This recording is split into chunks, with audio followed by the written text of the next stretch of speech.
Hello hi नमस्कार मंडळी. The mama and चिकू शोमध्ये तुम्हा सगळ्यांचं पुन्हा एकदा स्वागत आहे. आज आहे माझ्या चिकूचा दुसरा बर्थडे. आज माझं बाळ पूर्ण 2 वर्षांचं झालं आणि आजच्या ब्लॉगमध्ये तुम्हाला आम्ही दाखवणार आहोत चिकूच्या बर्थडेचं छोटंसं सेलिब्रेशन. आम्ही त्याच्यासाठी एक छोटंसं सरप्राईज प्लॅन केला होता.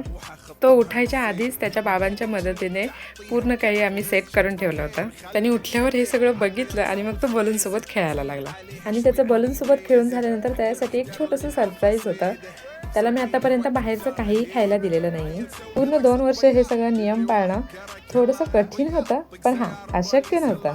त्यांनी 1 ते 1.5 महिन्यापूर्वी बाकरवडी घरी आणली होती, ती एकदा ट्राय केली होती आणि त्याच्यानंतर आम्ही आपल्या साताऱ्याचे कंदी पेढे आणले होते, ते ट्राय केले होते. म्हणजे छोटासा बाईट घेतला होता त्याने त्याच्यातला. त्याला ते खूप आवडलं होतं. तेव्हापासून त्याला जर काही कधी कोणीही विचारलं की तुला खायला काय पाहिजे, तर तो नेहमी हेच सांगायचा की मला बाकरवडी आणि पेढे पाहिजे. बाकरवडीला तो फक्त बा असं बोलतो आणि पेढ्याला पिया बोलतो तो.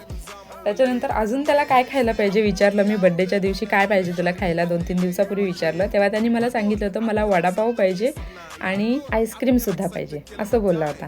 आईस्क्रीम म्हणजे त्याने त्या चार्टमध्ये आय फॉर आईस्क्रीम हे बघितलेलं आहे, तेवढंच त्याला आईस्क्रीम माहिती आहे. तर आईस्क्रीमची आयडिया मी अशी केली की त्याला मी रबडी बनवली आणि सांगितलं की हेच आहे तुझं आईस्क्रीम आणि त्याने ते खूप छान एन्जॉय केलं. त्याला रबडीसुद्धा खूप आवडली. त्यानंतर त्याने सांगितलं होतं वडापाव. त्याला पाव नाही देऊ शकत, बट तो वडा खातो, नेहमीच खातो. वडा म्हणजे आतमधली भाजी खातो तो. सो संध्याकाळी त्याच्यासाठी वड्याचा बेत आहे. हे सगळं खाऊन झाल्यावर त्याने मला गाणी लावायला सांगितली आणि तो डान्स करत होता.